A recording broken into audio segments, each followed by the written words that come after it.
Because the two figures in Song of Solomon are both gods. Have you figured that out by now? Have I said enough to make that clear? The man and the woman, the male and female figure in Song of Solomon, are a male god and a female god. And where did Israel get all this from? Oh, the language is cleaned up. Yes, expurgated. It's cleaned up. But where did they get this from? From Baal and Asherah, who were, of course, the leading couple in the pantheon. Baal and Asherah were not the creator and creatress of the universe. They were the leading couple in the pantheon at the moment. Who created the universe in the Canaanite religion? El, and Astarte, his wife, yes. So, Baal and Asherah are the two figures here. Now, in Israel, of course, the two figures both represent Yahweh and Yahweh's life-giving power. And so the rabbis interpreted it quite correctly. Both figures, both the man and woman, represent God. Down in the southern edge of the Judean desert, they found a bowl a couple of summers ago. And it was found in a little temple on the southern edge of Judah. And it said on the lip of the bowl, dedicated to Yahweh and his consort. Meaning that in that temple, some Hebrews thought what? Thought Yahweh was a male god and had a wife. Now the prophets thundered against this constantly because they knew that that tendency was the same tendency as Dr. Kellogg saying God is in everything. That's limiting God. In the 9th century, there was a big war in Israel between Baal and Yahweh, right? Which are you going to serve, Baal or Yahweh? And as the people began to think it was a choice between Baal or Yahweh, what did they think? These are somehow equal alternatives, right? And Baal is a male god, and Yahweh must be what? Yeah, okay. Now, this tendency to see God as a male divinity, of course, is around, isn't it? Is it still around? Well, let's take Christianity, that good religion. In Christianity, is God male, female, or neither? Well, if you talk about popular Christianity, what's the answer? God is a male. Our Father. That's all that's known. And of course, Christianity very quickly, 2nd or 3rd century, had supplied, by the 4th century it was all over, Christianity had supplied a female deity. Right? It was all over. The theological development was complete. The argument was over by the 4th century. It was, yes, this tendency was done by the 4th century. What do we have? Who's the female deity? Mary. Is she really a deity? Well, what are the...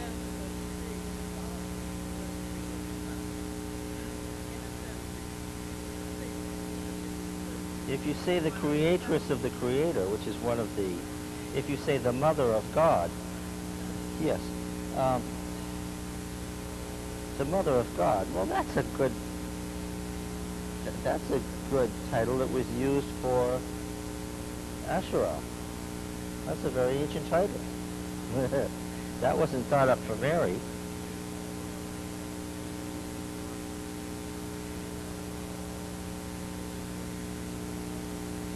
Well, of course, Jesus is one manifestation of God.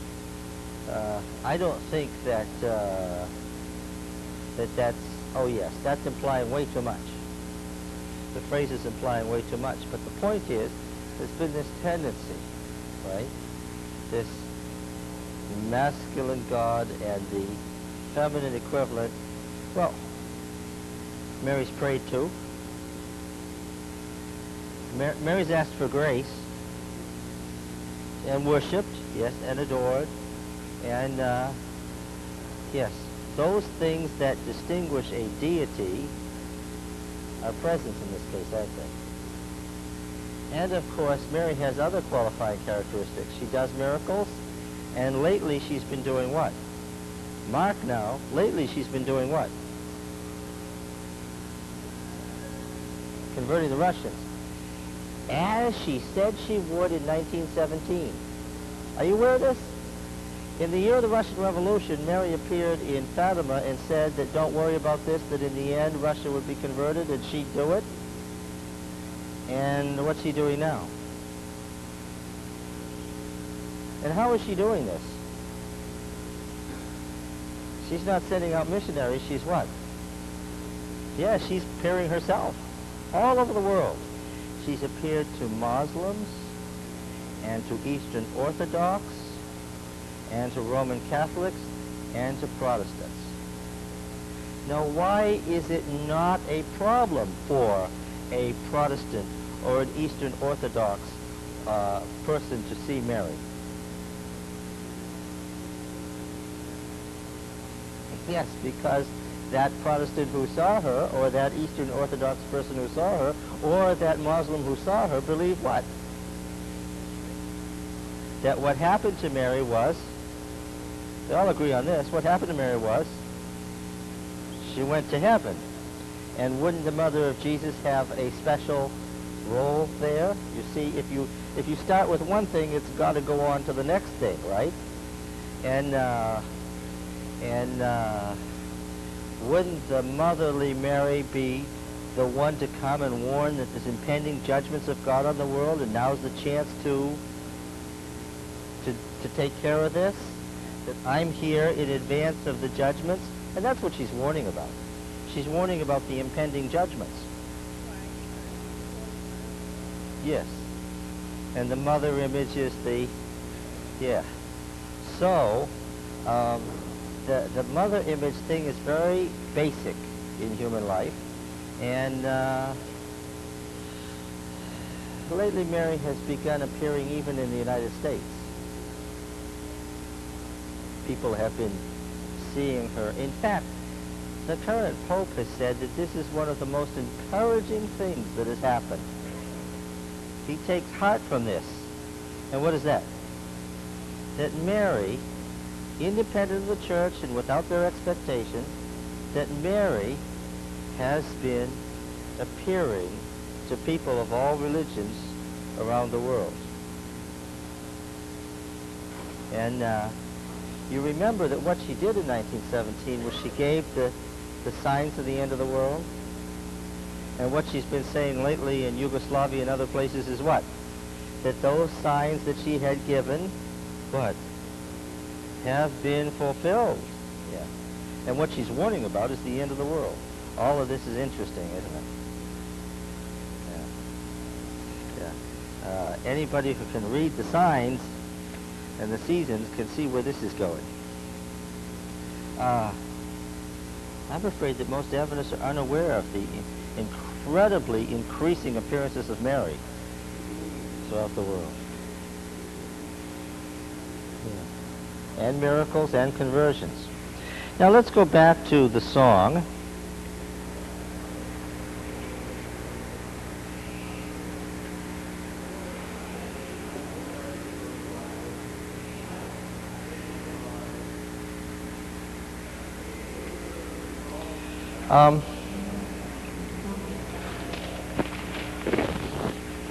Let's say again, because it's poetry and it operates on many levels.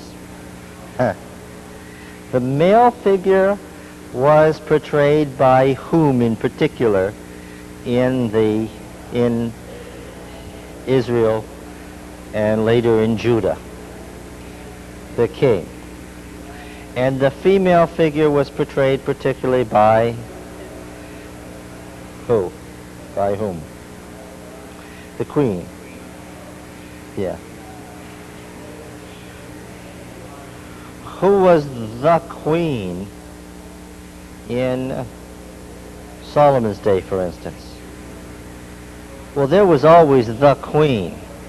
All the queens together, there was always...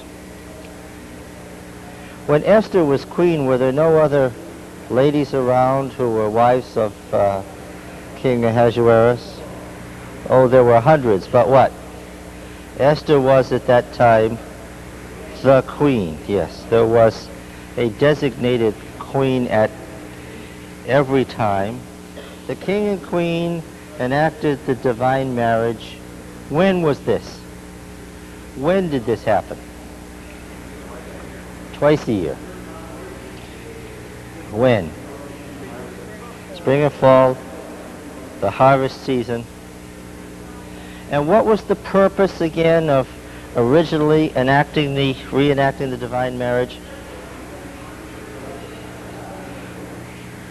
Man had a role to play in using the fertility powers of mankind in behalf of the gods of the upper world through sympathetic magic. If we do the same thing, then the world will bear fertility.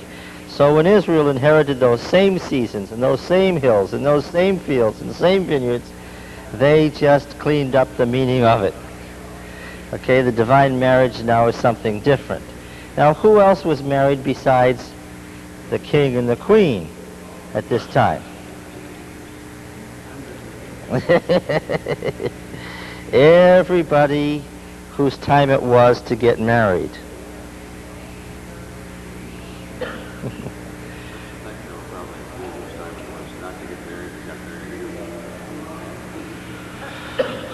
Well, of course,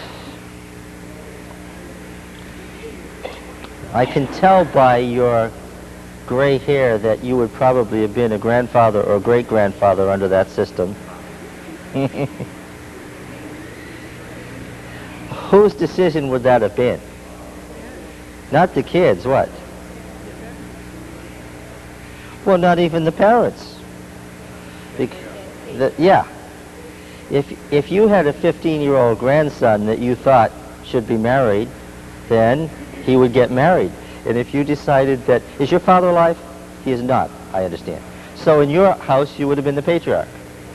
And if you decided that it was not time for him to get married, then what? Then he was not going to get married. Suppose he disobeyed you. He could end up dead. And if he were killed, would anybody question it? He disobeyed his grandfather? Disobedience was not a big problem. Yeah. So yeah, we can't think in terms of these teenagers making their own decisions on this. Yeah. So this is as close as it comes to romance right here. And it's ritual. This is as close as it comes to romance and it's ritual. So that tells you that romance in the modern notion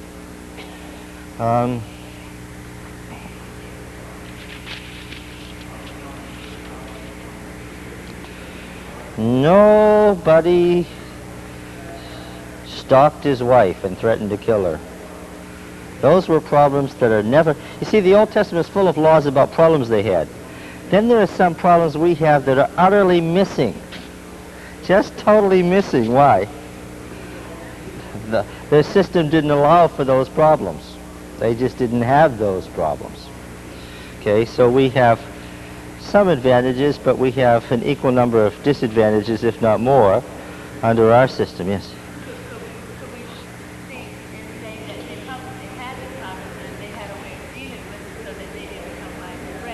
Yes, sure, surely. Yeah, if somebody became out of line socially, they could deal with that rather quickly and without a major threat to the community. Go ahead. Yes. Well, of course, you know that to be true because you've been reading Deuteronomy. Every time, because in capital punishment was uniformly applied and applied at the local level. You didn't have to go through 17 layers of legal system to decide whether there was going to be capital punishment. What was the top level you went to in capital punishment? You could take it higher, but if you wanted to, what do all the laws in Deuteronomy say? The elders of the local town. You didn't even have to go to the fortified city. The local town, if the 12 old men in the local town decided this is out of hand, then what? Then that person was gone, and who asked? Who asked about it?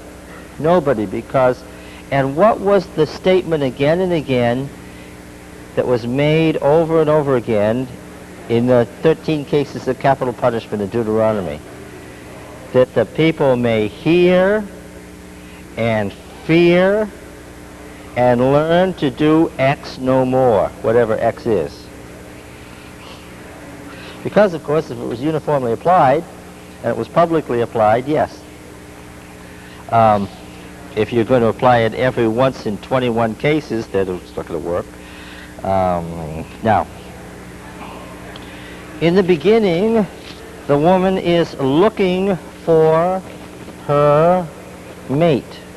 That's the first verses of the opening strophe of Song of Solomon.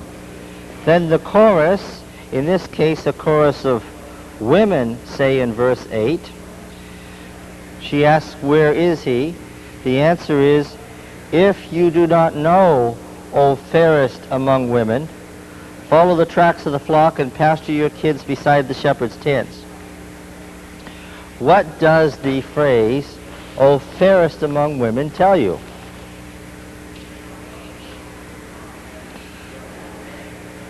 Mind you, this is not romance.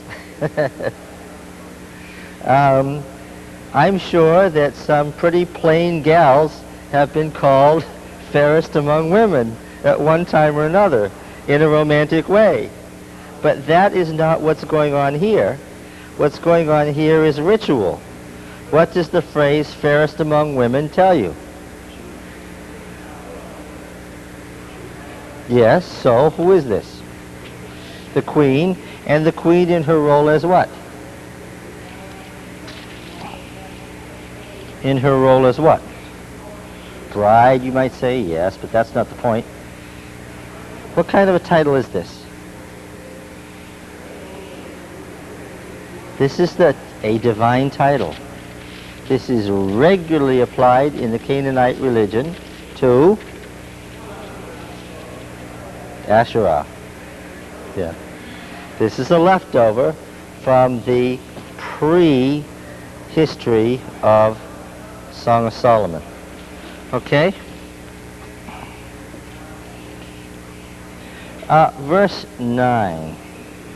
I compare you, my love, to a mare in Pharaoh's chariotry. To a mare in Pharaoh's chariotry. Let me say again that the symbolism having to do with the structure of the ancient world wouldn't necessarily work today. In other words, this would not necessarily be the greatest compliment that could be started out today. Yes. A mare in Pharaoh's chariotry. Your cheeks are comely with ornaments. These are the ornaments that hang down. Have you seen them? That hang down on the cheeks. Your necks with strings of beads. We will make you ornaments of gold studded with silver.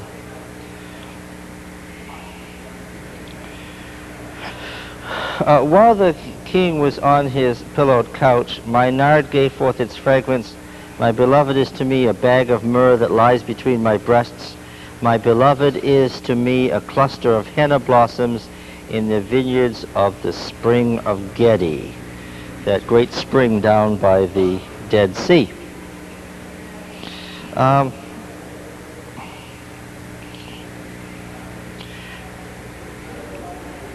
Important because it tells us a lot about the trade. Myrrh from South Arabia. Nard coming from India. Okay. We're talking about a civilized age when trade throughout the world is possible, because these things come from so far in the ancient world. All right. Yes.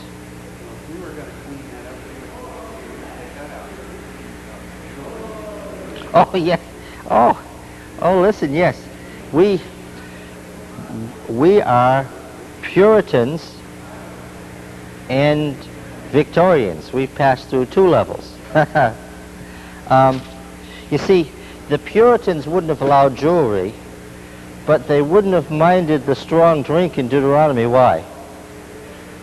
The Puritans would have gotten and did get roaring drunk on Thanksgiving Day.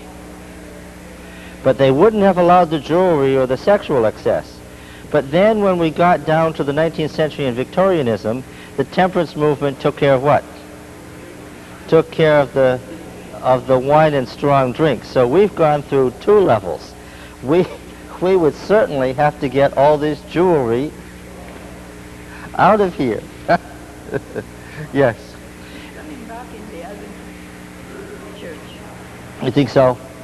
The jewelry. More and more common use of jewelry.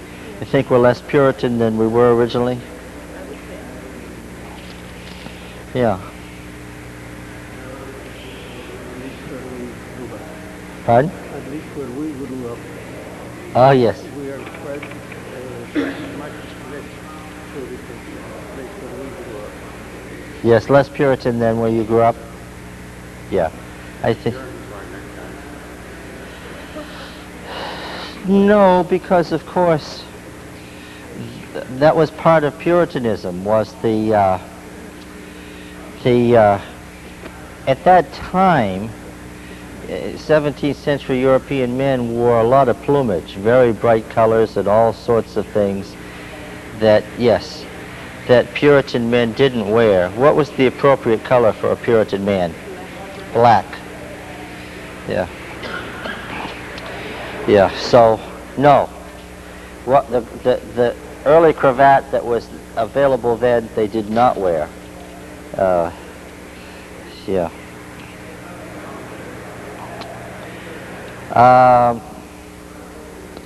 Look at verse 15. You can catch it again here. Behold, you are beautiful, my love. Behold, you are beautiful. Typical example of synthetic couplet. Your eyes are doves. Well, there's a line again from Canaanite religion. Whose eyes were doves in the Canaanite religion? Take a guess. Asherah's eyes were doves. Behold, you are beautiful, my beloved, truly lovely. Our couch is green. The beams of our house are cedar. Our furniture is cypress. Well, what kind of a place do they live in? Yes.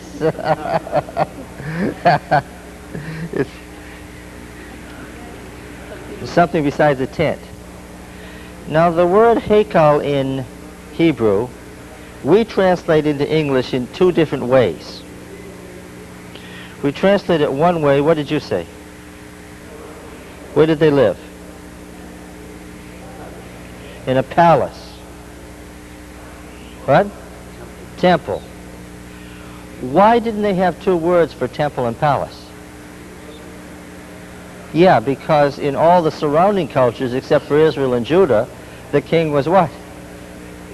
The king was divine. Therefore, where the king lived was the palace. That is to say what? The temple. And so, when you see temple complexes in the ancient world, what do you find right with them? Yeah, because, okay, here is Asher of Nineveh. Here is Asher's temple. And what else is it? Oh, and this section of it, interestingly, is the royal palace of the kings of Nineveh. It's all the same place. Okay? Yes? kind of like the Vatican, he said. That's what Ezekiel was so angry about. When the new temple is built, the kings of Judah will not be allowed to do what? To build their palace as part of the complex. Because if you read 1 Kings, where was the palace in Judah?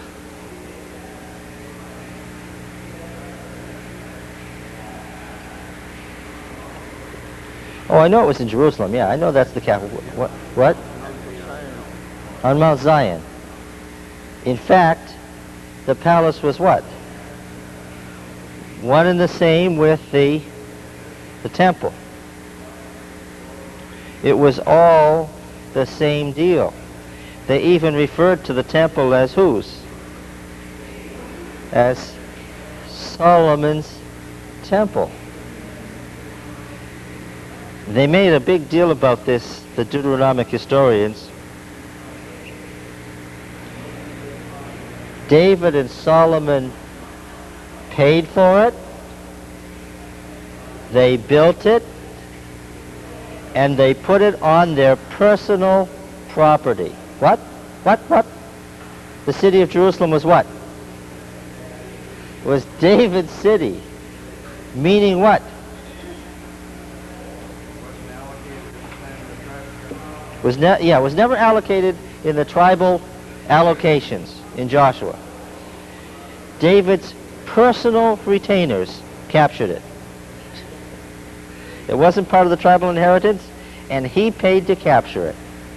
And when he had paid to capture it, it was what?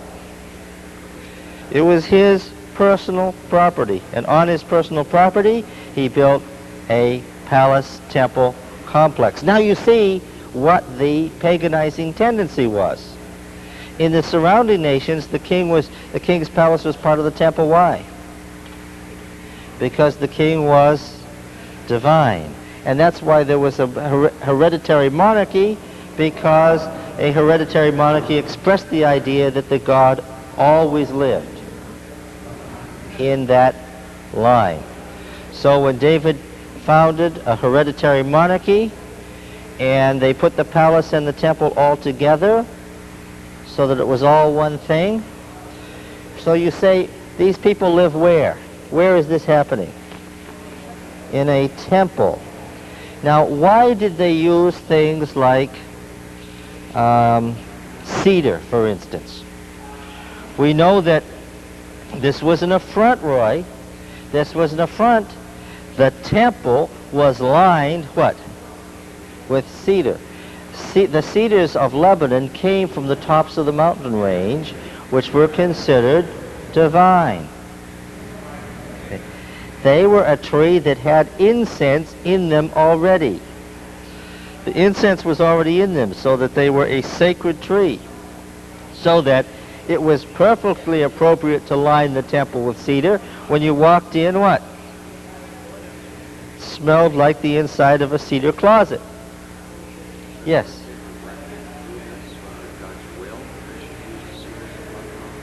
Yes, but what else did Solomon build at exactly the same time? The house of the forest of Lebanon, which was what? His palace was what? Was all what? Was all cedar. Now, how do you think that the conservative elders of the tribes felt about David's son building a great palace lined with cedar? Oh, do you think they didn't like it very much? It's a wonder that he got all the way through to the end of his reign without the rebellion coming. It was left for his son to lose most of the tribes. But look, what does our culture's green tell you? Oh, F, indeed our culture's green. Green, oh yes, okay. Ra'anan. Not green. Green is an extended meaning. Leafy. Leafy. Very thick with leaves.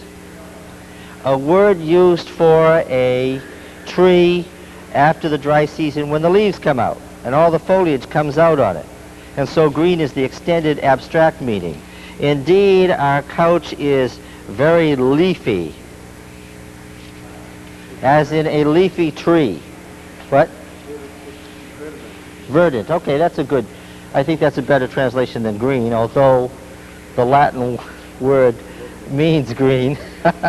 Okay, so, again, what associations do we have?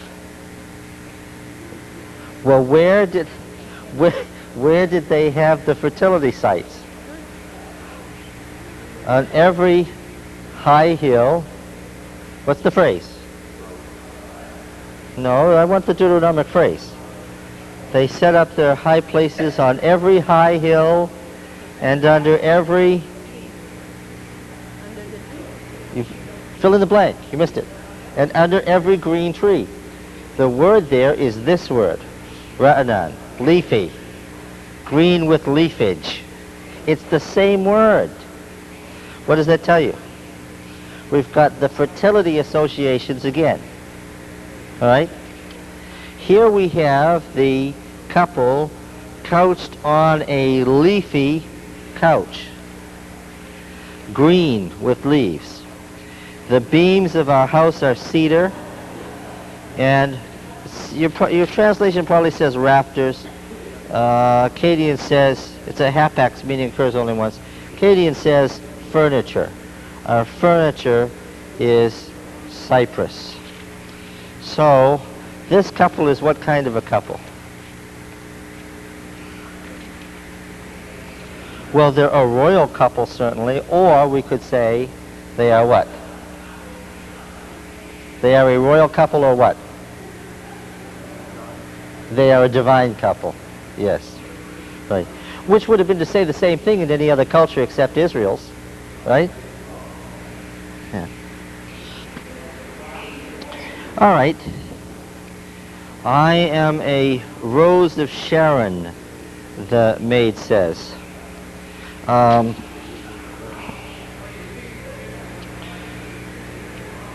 Yeah. A lily of the valleys. Okay. Well, of course, Sharon means what? Sharon is the lowland. There's the Central Mountain Range, and then there's the lowland, and then there's the coast, the actual sandy beach. It's the lowland, and this word means saffron or crocus in Akkadian. Okay, so a rose, our tea roses from Cape Cod are going to have to be turned into the crocuses of the ancient world. What? You're taking away my rose of Sharon? No. Yes. And the lily of the river valleys, of course, Shushanoth is what's the great flower of Egypt? The lotus. So the flowers actually referred to here are crocuses and lotuses, which were both sacred to, take a guess, Asherah, yes. All right. As an apple tree among the trees of the wood. This is the next strophe. Once again, what do we have going on here? I'm making a suggestion to you that this reads pretty strangely if you don't know that you're reading a ritual. It reads pretty oddly if you don't know that you're reading a ritual. In fact, it doesn't make much sense at all. How many sections are there to the book? How many sections are there in the book? 8. How long was the feast? 8 days. How did they get it into 8 days, for those who didn't hear it before? So it's from Sabbath to Sabbath, and they included both Sabbaths. It was an 8-day feast. Yes. And the 8 sections correspond to the 8 rituals of those days. Which weeks are we talking about? Passover and unleavened bread, because Passover is only day 1. Passover and unleavened bread, which is a harvest festival, and Sukkoth, or booths, which is the fall harvest festival. And we said of the 8 scenes, how many are spring and how many are fall? 4 spring and 4. Well, how can I tell whether it's a spring or a fall festival? Very simply, I can say, when do crocuses and lotuses bloom? Does that happen in the spring or the fall? When do apple trees bloom? Is that the spring or the fall? And then I can find out what the setting is here. And apple trees. As an apple tree among the trees of the woods, so is my beloved among the sons. Does yours say young men? Yes, it always says sons and daughters because, of course, this is a fertility ritual, and the sons and daughters was the standard phrase used in the cult for the worshippers. The sons of the god, or the daughters of the goddess, right? Among the sons. Yeah. With great delight I sat in his shadow, and his fruit was sweet to my taste. He, imperative, bring me to the banqueting house, and put your banner over me. Sustain me with raisin cakes. We've been down this road before. Who do we connect to the raisin cakes? We'll point our finger at what king when we say raisin cakes? David.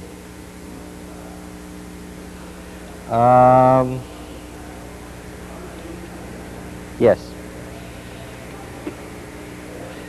The herb that grows in 7 branches in Palestine to this day.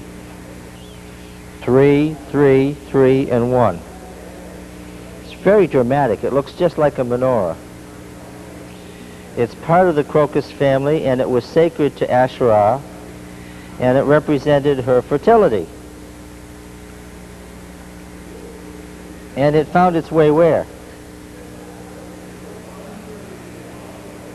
It's part of that family, and its little flowers, we'd call it a weed, it's a wildflower, are identical to the more cultivated crocuses, and it represented Asherah's female fertility. And where did it find its way? Into the temple. It became what? It became the 7-branched candlestick. Okay, so there's a symbol of female fertility in the temple. Was there a symbol of male fertility in the temple? Yes. The almond tree, like the apple tree, was sacred to male fertility. And when they wanted to find out what the priesthood was, what'd they do? Bring me what? See, it didn't happen by accident. He didn't say, bring me some sticks. What were they to bring? Bring me 12 almond branches. And what? And Aaron's budded and blossomed overnight, which was a symbol of what? Male fertility. Okay? So the fertility of Israel comes through? Yes. Okay. And so what did they do with what would you do with it? What did they do with the branch that blossomed? Where? In the temple, of course, which is the site through which the fertility comes, right? The temple isn't called the navel of the earth for nothing. The navel, where your belly button is, the umbilical cord. The temple was what? It was the point where the cord came down from heaven, the umbilical cord that attached earth to heaven. Interesting how they used those terms. Okay. Sustain me with raisin cakes, she says, for I am sick with love. Oh, that his left hand were under my head and his right hand embraced me. I adjure you, O daughters of Jerusalem, by the gazelles or the hinds of the field. This appears again and again. Why does it appear again and again? What? Oh, okay. See, we're reading through a section of the Bible that is foreign territory to us. And when we get to these foreign parts that don't make much sense to us, what do? Well, we just skip them. We all know Song of Solomon is there, but what? Yeah. We say, oh, it's Christ's love for the church, and let's go on. Yeah. Okay. Israel and Judah married off their children at these spring and fall festivals for the new generation and new life at these marriages, and they took over the marriage ceremony directly from their Canaanite forebears.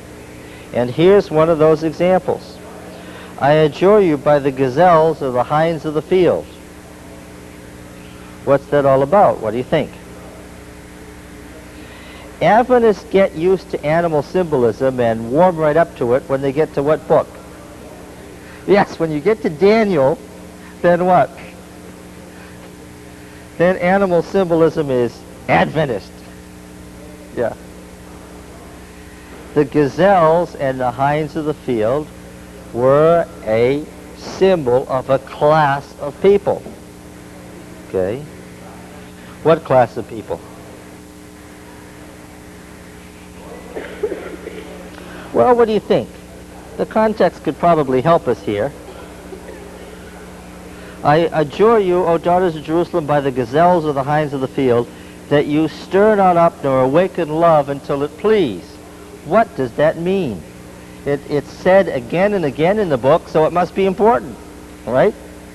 It's a ritual phrase that they come back to. Obviously, if they say it over and over again, there must be some significance to it. Anybody want to plunge in here?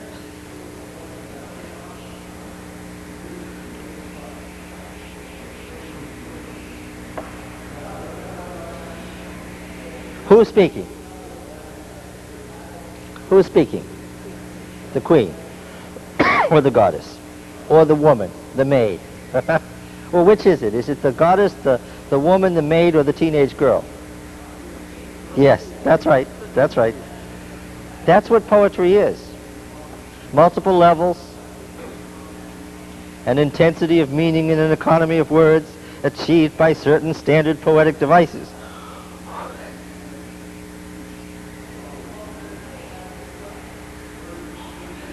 Okay.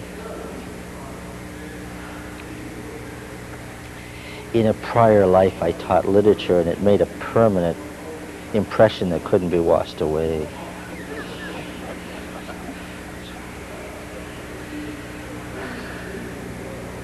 All right. The female is speaking and speaking to the chorus, the other women. Don't awaken love until it please. What does that mean? Could we translate it differently? Could we use some other words? What? Until when? What does that mean, until it pleases? What? Well, of course. Yes. The Hebrews never divided the spiritual and literal meaning. For them, giving birth was what? Was a spiritual thing. Yeah.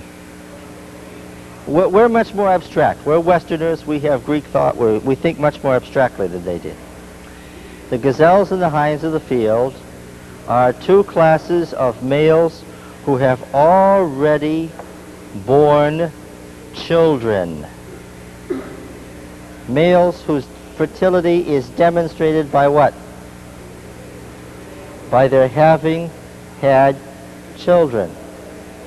She's saying to the other girls, don't awaken love until it pleases. What would be a better phrase for us? Until when? Until the appropriate time. And when is the appropriate time? When you get married. And when is that? Yes.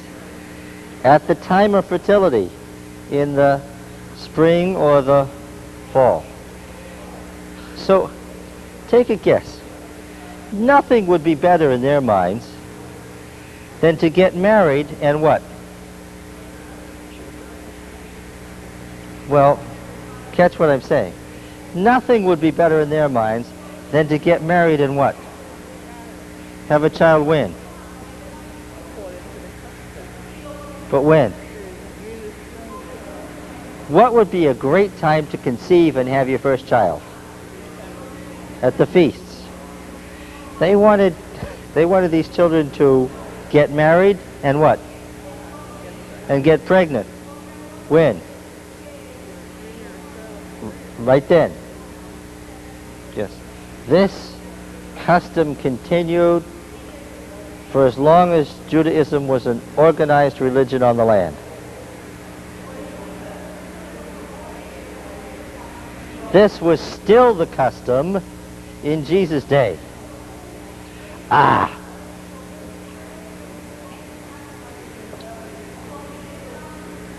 If Mary and Joseph had followed the custom, catch this now, if Mary and Joseph had followed the custom, what should they have done?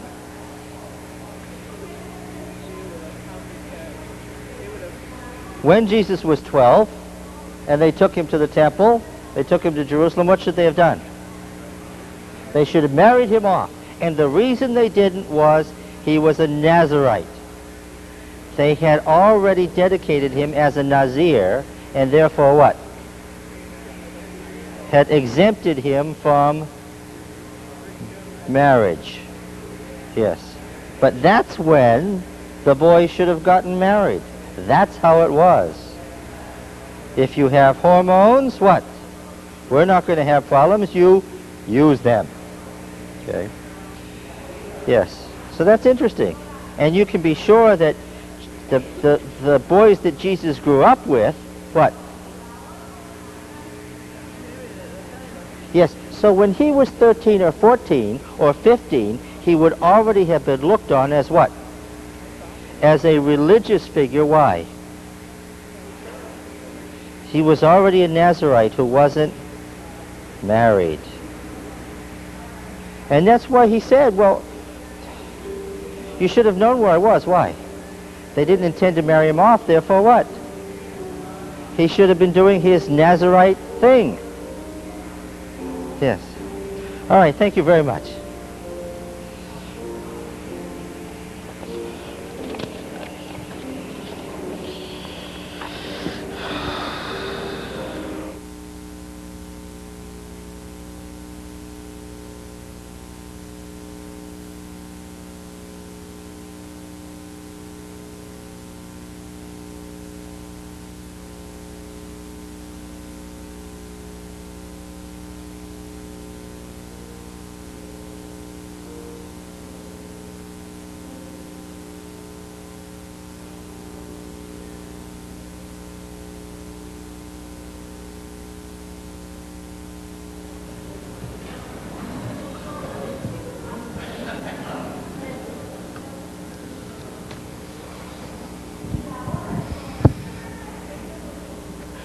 Good morning, and a very pleasant Sabbath to each and every one of you. Before we start singing this morning, let's bow our heads for a word of prayer. Dear Father in heaven, we'd like to thank you for another Sabbath where we can take time to come to get to know you a little better, and to fellowship with friends and family. Please be with us now as we raise our voices. Help that together we can draw ourselves closer to each other and closer to you. This we ask in your Son's name. Amen. Number 130. 130. It came upon a midnight clear.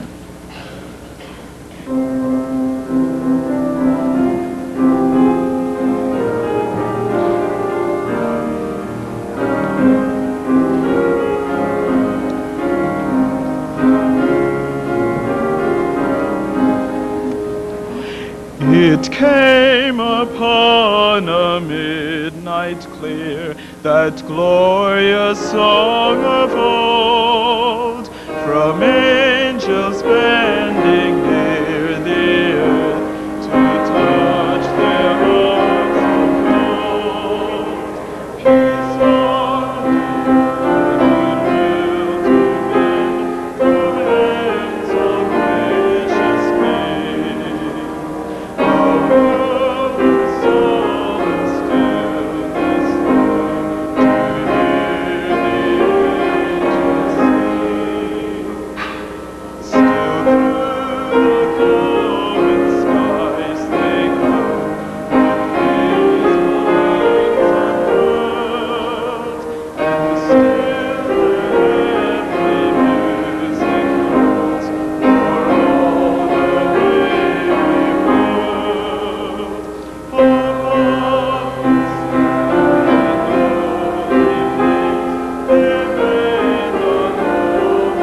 number 136.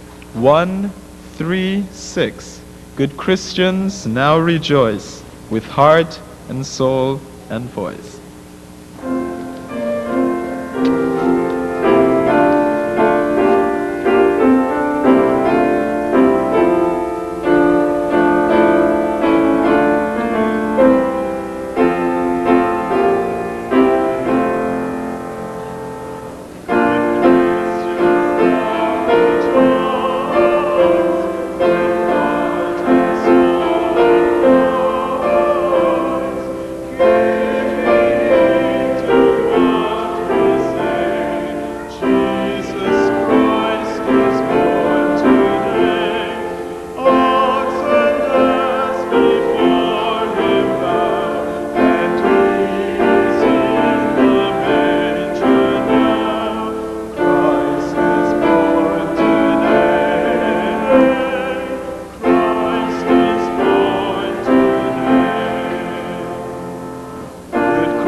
Good Christians, now rejoice with heart and soul and voice. Now ye need not fear the grave. Jesus Christ was born to save. Calls you one and calls you all to gain his everlasting home. Christ was born to save. Christ was born to save.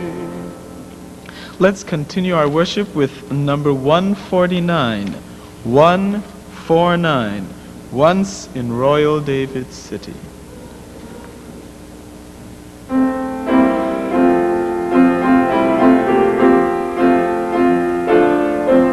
Please stand. Once in Royal David's city stood a lowly cattle shed, where a mother laid her baby in a manger for his bed. Mary was that mother mild, Jesus Christ, a little child. He came down to earth from heaven, who is God and Lord of all, and his shelter was a stable, and his cradle was a stall. With the poor and mean and lowly lived on earth our Savior.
Let's bow our heads for prayer.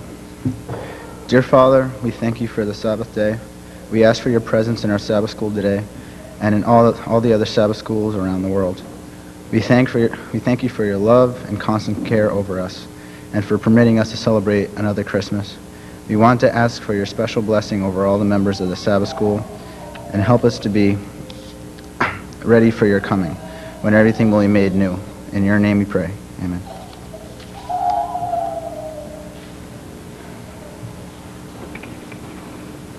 Welcome to the College Sabbath School. We're so happy to see you here, and I see some familiar faces that have come a long distance to be here with us today, and we're glad to see you here. And those of you who have come short distances, we're thankful too. You know, it was interesting last Sabbath, some of us didn't make it to church, so hopefully today it means twice as much as it did last week. We have the happy privilege today of having kindergarten division.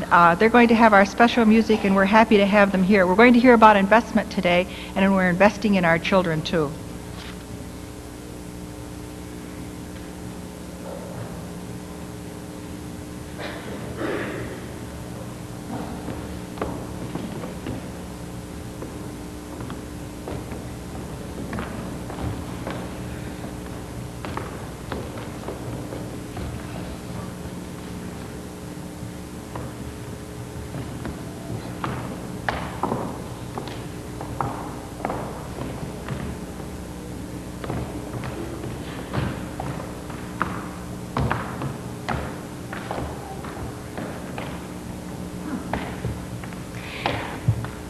We are studying the Christmas story right now, as many of the divisions are, but just prior to this, we spent a couple of months learning about the senses. And one of the last weeks, the kindergartners were privileged to have a woman who teaches sign language come and teach us how to sign "Jesus loves me." So we've been practicing this for about 3 weeks, and we would like to sign "Jesus loves me" for you. Just as a point of clarification, Jesus is, you point to your hands, the nail prints in his hands, and like the Bible is Jesus' book, and so you'll see the children doing this. And we do have some children that are visitors and things, so we may not have it all together, but we would love to do "Jesus loves me" for you with sign language.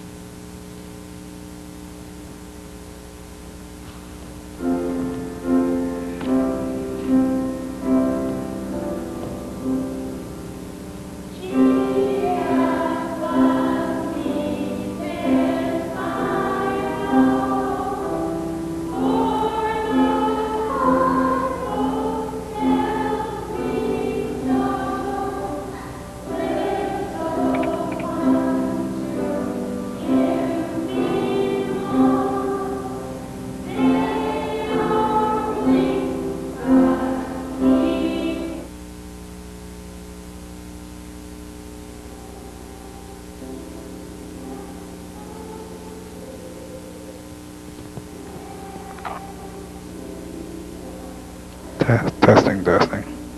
It's sounding loud nearby, I'm not hearing. Testing. I can't hear. Testing.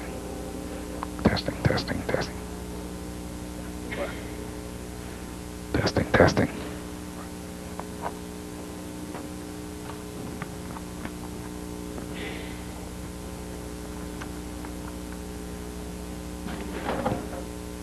Thank you very much. We appreciate you coming and singing that for us. It's lovely.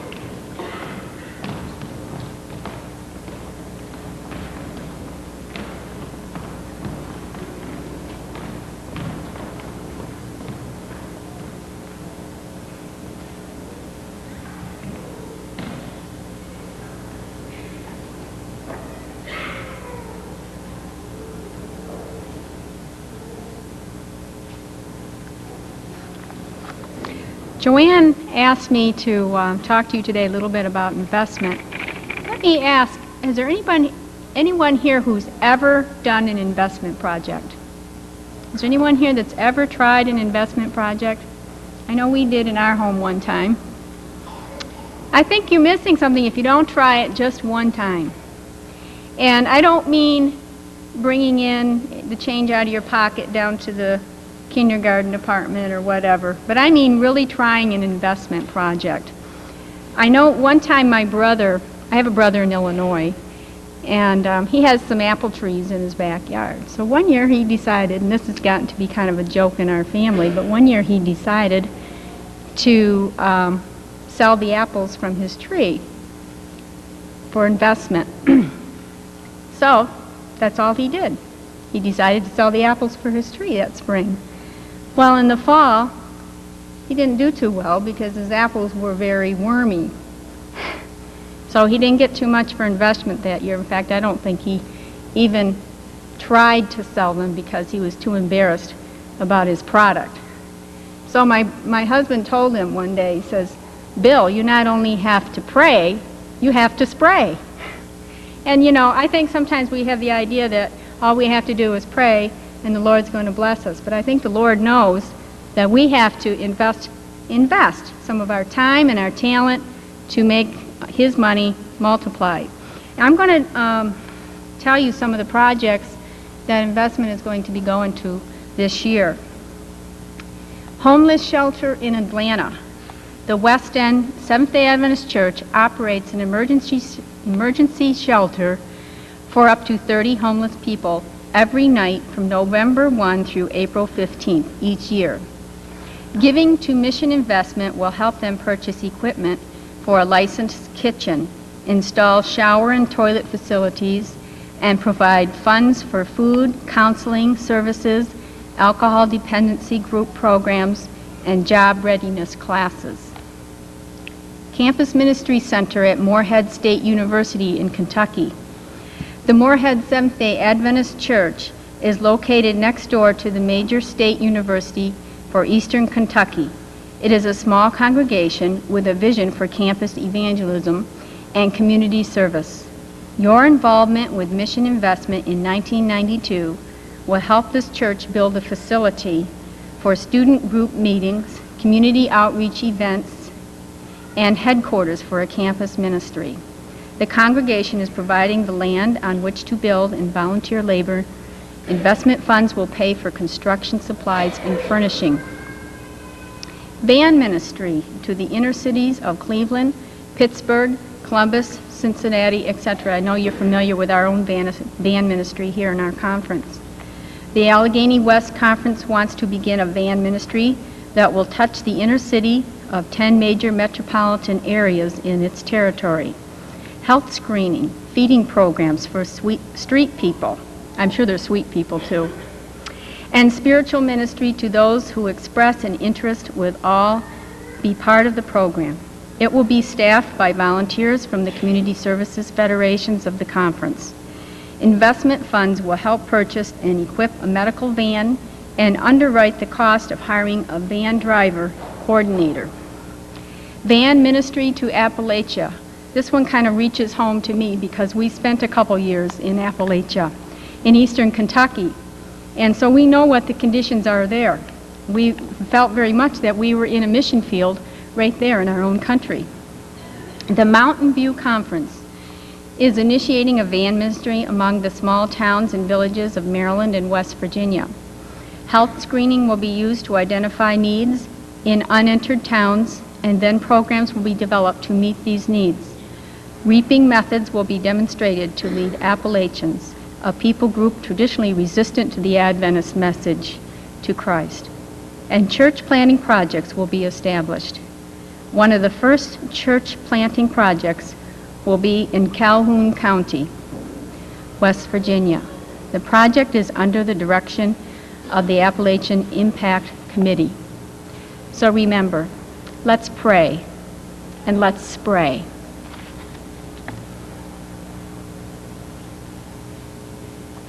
Those of you who have been doing investment projects, be sure to turn them in before the end of 1992 so that these projects can benefit from the things that you have earned money for and God has blessed you with. When we talk about invest, it means that we are going to use money or time that will produce a profit or an income or even both. So when you think about doing something for the Lord, remember, He's waiting to bless you. And by you not participating and involving yourself in an investment project, you are keeping him from providing you with blessings untold. Let me tell you an experience. Some of you have heard me tell this, but I think it bears repeating. My sister lives in Indianapolis, in a part of Indianapolis that it can get very icy between where she has to go to work in St. Vincent's. And she has to go about 15 or 20 miles. And so for her, when I was telling her about my investment project, she says, it gets so icy that I get scared to go to work. She works 11 to 7. And in the morning it can be icy, or at night it can be icy. And she says people just go off the road. They sand, but they don't get there soon enough by the time she is going through. So she said, I think I'm going to take as my investment project, I'm going to give the Lord 50 cents for every night that I go in, that it's not icy in this particular section, and 50 cents for each morning I come home that it's not icy. She said, that's $1 a day.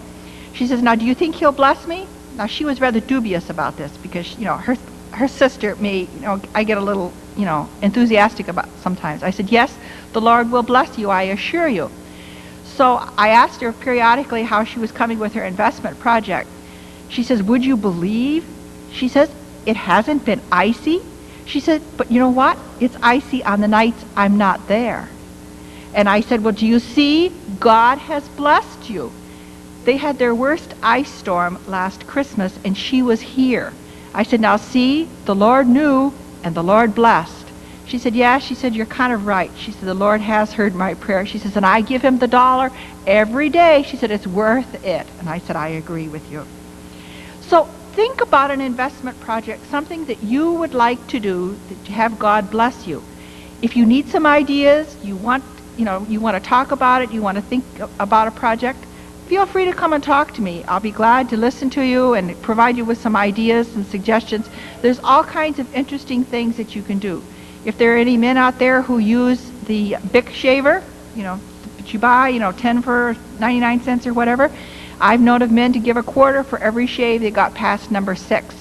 And I think the top number of shaves that I'm aware of that have been gotten from a Bic in one time was 37. The Lord got a quarter for each one of those.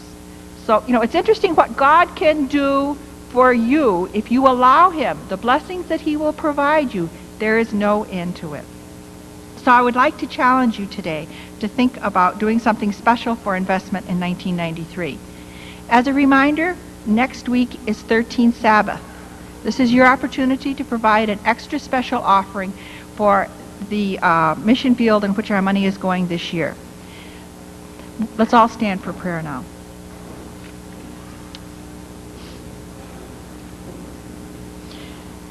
Dear Father in heaven, it has been good to be here this Sabbath day. We ask now that you will bless us as we each go about our various ways. Bless those of us who stay for this church service. Bless the young people as they participate. And keep us safe and bring us back next week. We thank you for hearing and answering. For Jesus' sake, amen.